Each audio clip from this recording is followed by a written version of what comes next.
The unsurpassed, penetrating and perfect truth is seldom met with, even in 100,000 myriad kalpas. Now we can see and hear it. We can remember and accept it. I vow to make the Buddha's truth one with myself. Homage to the Buddha, homage to the Dharma, homage to the Sangha.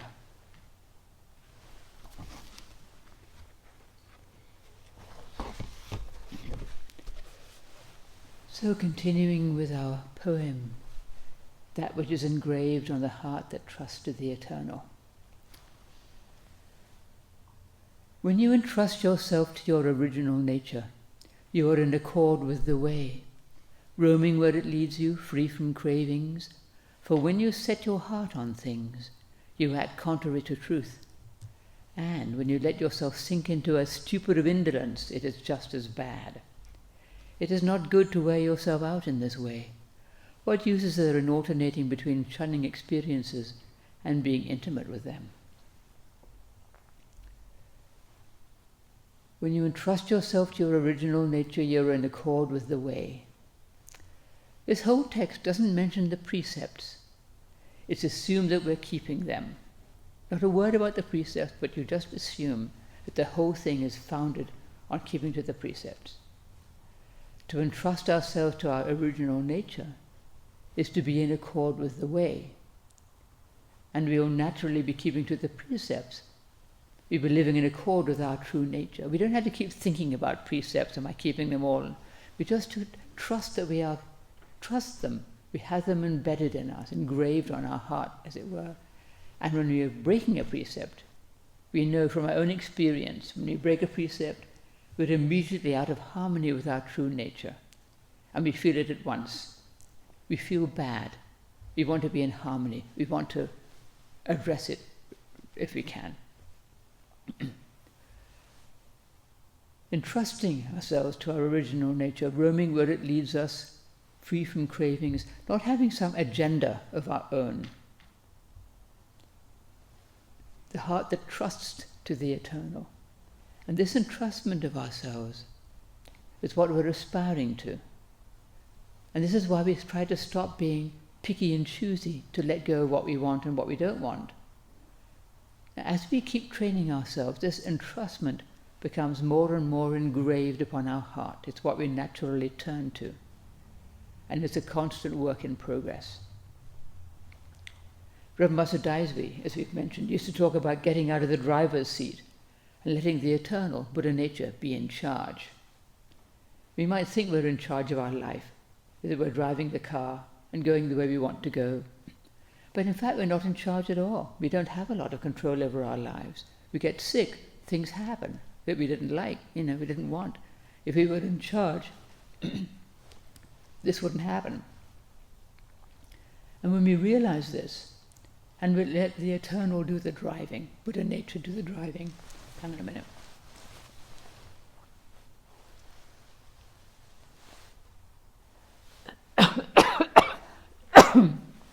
Excuse me.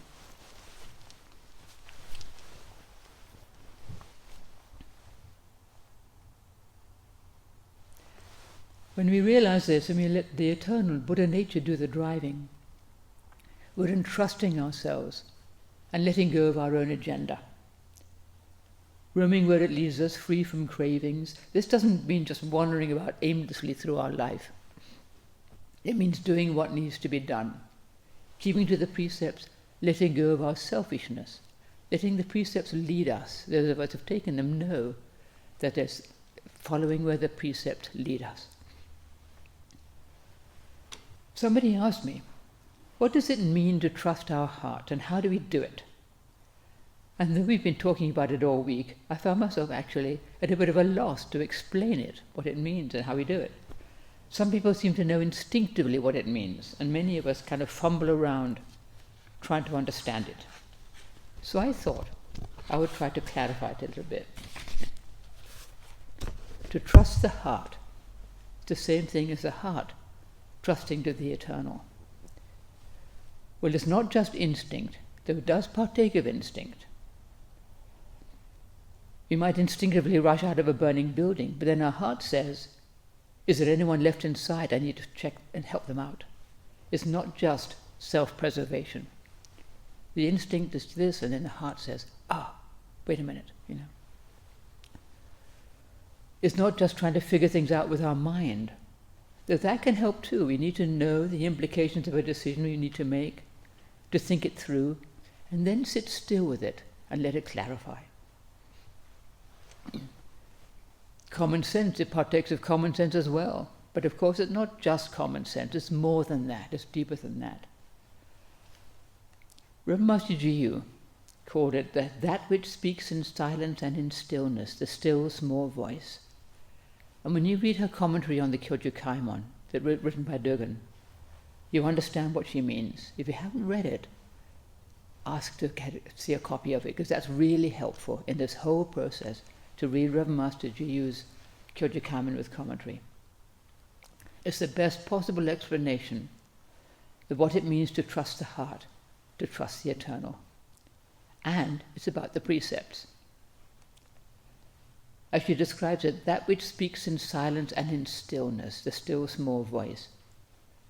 Some people might actually occasionally hear an actual voice, usually out of the blue, and they look around to see who spoke, But actually this is very unusual. For most of us, it's much more mundane than that. It's quite ordinary, really. And I think for most of us, it's largely a matter of just sitting still, allowing space for something to clarify. If you need to make a decision, for example. Not just thinking about it, but being quiet enough to let wisdom come through. And to take care, because sometimes it's the self wanting some outcome, and we think it's our heart speaking to us. The self can be very sneaky. We can be mistaken with the best of intentions. I'm sure it's really good to do this thing that I'd really like to do, but actually, not always, And sometimes we don't actually have time to stop and reflect. The burning building, or somebody needing immediate help out of danger. And as we know, people will help complete strangers who are drowning or in a burning car or something, just immediately rush over and help them without stopping to think about the danger to themselves, just doing what needs to be done. Because something in them says, do it now. And then people say, why did you do that? And they say, well, of course I did that. Anybody would. There's no thought of heroism or thought of self. It's just you do what needs to be done. Doesn't happen very often, but it does. To come back to our text. For when you set your heart on things, you act contrary to truth. And when you let yourself sink into a stupor of indolence, it is just as bad. Set our heart on things, be grasping after things. Or to sink into indolence and not caring. Neither of these is what we're trying to do. Letting go of our likes and dislikes is not indifference, it's not indolence or stupor. It's equanimity. We still care about things and about people. We're not trying to get away from them, as we said. Somebody asked me about the stupor of indolence. If we fall asleep during meditation, or if we just feel tired, this is not necessarily a stupor of indolence. We might just get, we get tired. We're just human. We get old. Maybe we have health problems. We might not be able to do all the things we used to do. There's nothing wrong with that. The stupor of indolence is when we don't care. We don't make our effort to do our best. Even if it looks like a pretty dismal best, we're trying to do our best, If you've fallen asleep in meditation, you'll eventually wake up, as Bankei said. A sleeping Buddha is still a Buddha. And then we just come back to sitting. Like any other thought. Fall asleep, we come back. We get distracted, we come back. We feel wretched, we come back. Don't blame yourself, just come back. And as the text says, it's not good to wear yourself in this way by grabbing onto things or pushing them away or not caring. We just exhaust ourselves, trying to do our best in a steady kind of way. Whether it looks decent, good, not so good, whether we can keep to the schedule or we really can't, whether we can get up in the morning or we're a wreck. Don't worry, we just do our best. And to trust that to trust that our heart is leading us in the right way. Not to think we're failing at something. We don't want to wear ourselves out, though, by grabbing onto something, setting our heart on something, and then pushing it away or not caring about it. That's exhausting more than anything. As it says, what use is there in alternating between shunning experiences and being intimate with them? Just want to be still, equanimity, stillness, just keeping going in it with as steady a heart and mind as we can. If you wish to advance quickly upon the one course, you must not despise the experiences of your six senses, for with no loathing for sensory experiences, you become once again at one with the omniscient wisdom of Buddha. We're reminded here of the Sandokai, if from your experience of the senses basic truth you do not know, how can you ever find the path that certain is, no matter how far distant you may walk? We think Sekito Chisan wrote the Sandokai, which was Sekito Chisan did write the Sandokai a few generations after Kanchi Sosan. And if she wrote this poem, actually, he would have known it because it was widely disseminated. Several generations later, he'd have known this poem. Don't despise our daily experience of the senses. This is what she says, it's what he says. We're not trying to get away from our senses or our daily experience. We're not trying to deny the body and its senses. We're not practicing asceticism. It doesn't work. The Buddha tried it and always died. And then he gave it up. We're human beings. We live in this world, in this body we have now. Even if it's frail, fragile, not doing what we would like it to do, do not worry. It's our vehicle for training. Never despise it. Never think it's something lacking. We have what we have. We do the best we can with it. And to accept it with its strengths and weaknesses, to just accept it as deeply as we can, is a huge help. We're not pushing against something, trying to do things we can't do, or falling into indifference, as I said. For with no loathing for sensory experiences, you become once again at one with the omniscient wisdom of Buddha. Once again, it is our true nature to be at one with the wisdom of Buddha, because we're part of Buddha nature.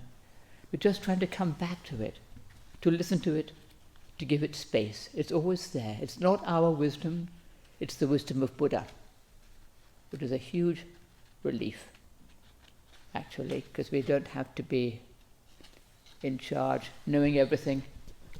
Just trust that wisdom that can arise when we need it.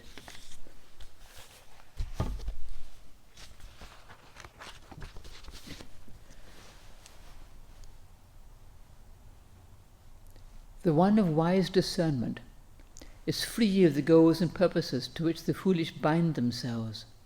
For one thing is truly not different from another, yet the illusory self clings to its attachments. Wise discernment is liberation from the bonds from bondage to the goals and purposes of foolish people, the goals and purposes to which the foolish bind themselves. Well, it all sounds a bit lofty. We don't want to be like those foolish people. But we are foolish people. We are foolish people. We're just trying to realize wisdom, just trying to do our best. We're not omniscient. And we must not think we're any better than anybody else because we have this aspiration, or any worse either. We're just trying to let go of our judgments and opinions, not just create seemingly better ones. Oh, I have these much more lofty aspirations. It's still, yes, we have a lofty aspiration, but the wisdom, the goals and purposes, the wanting this and not wanting that, that's the bondage, and we can let it go. For one thing is truly not different from another, yet the illusory self clings to its attachments. It's all about the illusory self. Letting go of our attachments is letting go of this illusory self, actually. It's our attachment to our seeming self that creates all our problems. This is why the Buddha took such pains to dismantle our idea of a self. Well, he said, is there a self? People said, is there actually a self? He said, well, yes and no. It's not a real thing. Where does the self reside? And can we find it? Actually, no. We can't find it. So it's not a reality. But it's still something we have to deal with, like our thoughts and opinions. They may not be real, but they can influence us, and we try to deal with them. Now we have a long section. Using your discriminatory mind to seek your original nature, can there be a greater blunder? It is the deluded self that engenders standards of peace and unrest. Enlightenment is beyond such judgments made from like and dislike. Dualities are all what the false self deliberates upon. They are the stuff of dreams and fantasies, or as the spots before one's eyes which are mistaken for flowers. So why struggle to grab onto these and cling to them? Gain and loss, right and wrong. Let go of such things at once and forget all about them.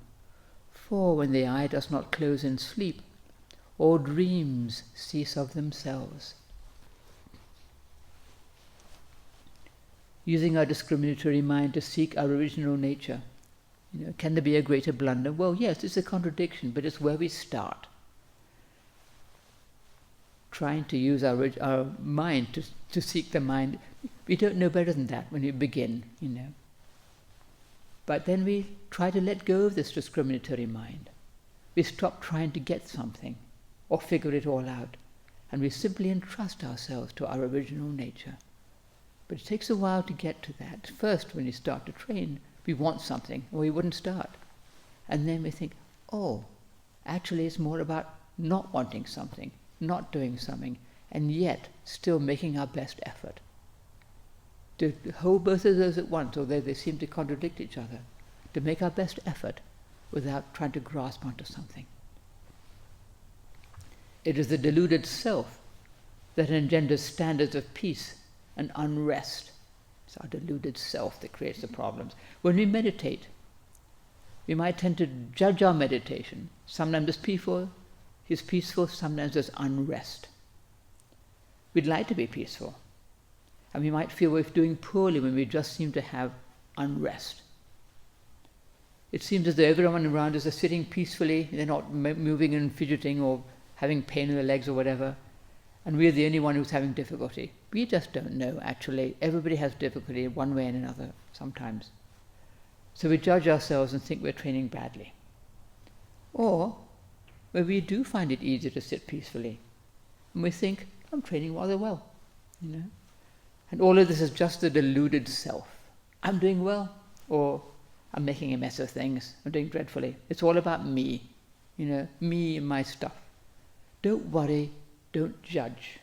We don't really know how meditation works, we just do our best, we just do it. We just entrust ourselves to it. And we try to let go of our opinions about it all, judging our meditation. I'm doing well, I'm doing poorly. Just to let go of that, just do our best. We don't know all our past karmic hindrances, or the mistakes and problems we might have inherited from the past. We just do our best, in faith that we are on the way. How could we not be on the way, doing our best with a sincere heart? How could we not be on the way?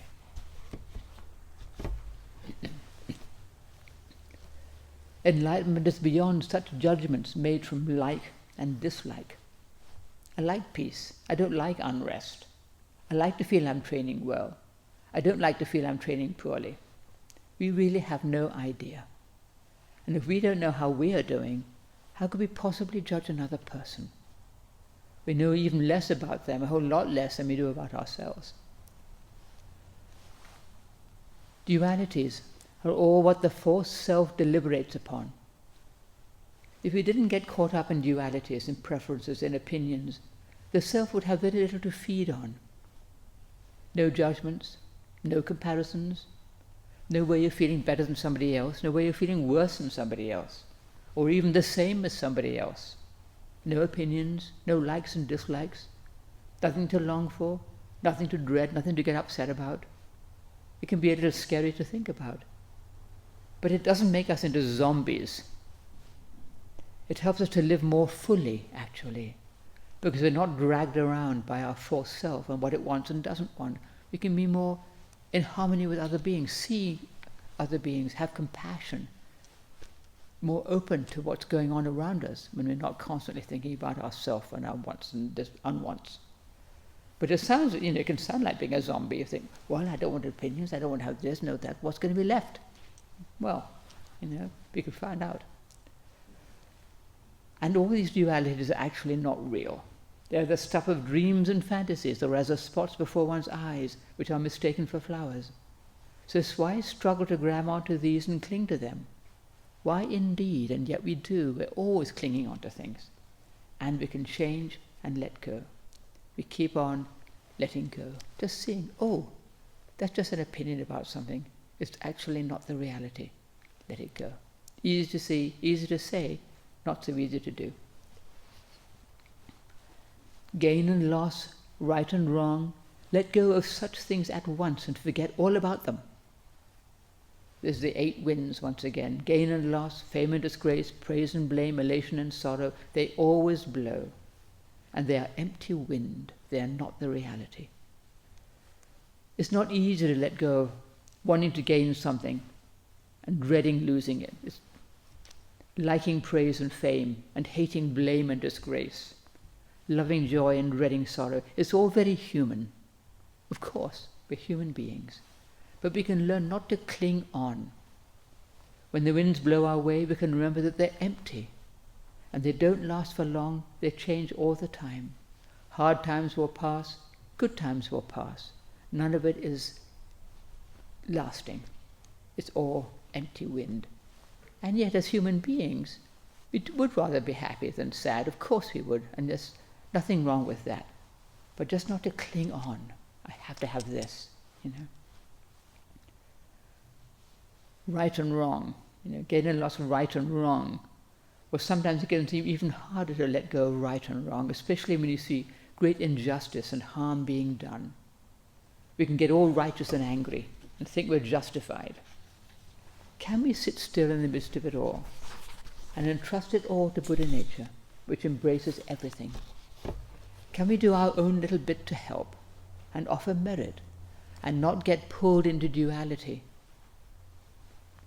It's not easy. It's a delicate balance. We care about these things, and we do our best to sit still with them all, with a heart of compassion. That heart of compassion is what really helps us. Compassion for people who do harm, compassion for those who are harmed, compassion for ourselves, compassion for all beings. Not getting pulled into, these are bad people, those are good people, and all that. For when the eye does not close in sleep, all dreams cease of themselves. When we're awake and aware, the eye is not closing in sleep. Not literally. It means just we're paying attention, We see more clearly. And all our dreams and illusions about good and bad and what we want and what we don't want, all our opinions and views, they all cease of themselves because we know they are not the true reality. We don't know the answers to everything at all. We don't know what's really the best thing, If we had to rule the world, would we do a better job than anybody else? Probably not. I'm glad we don't have to. And it doesn't mean everything goes away. We still sit still in the midst of it all. And we entrust ourselves and everything else to that which is a lot bigger and kinder and wiser than we are. And this is that which is engraved upon the heart that trusts to the eternal. Homage to all the Buddhas in all worlds. Homage to all the Bodhisattvas in all worlds. Homage to the scripture of great wisdom.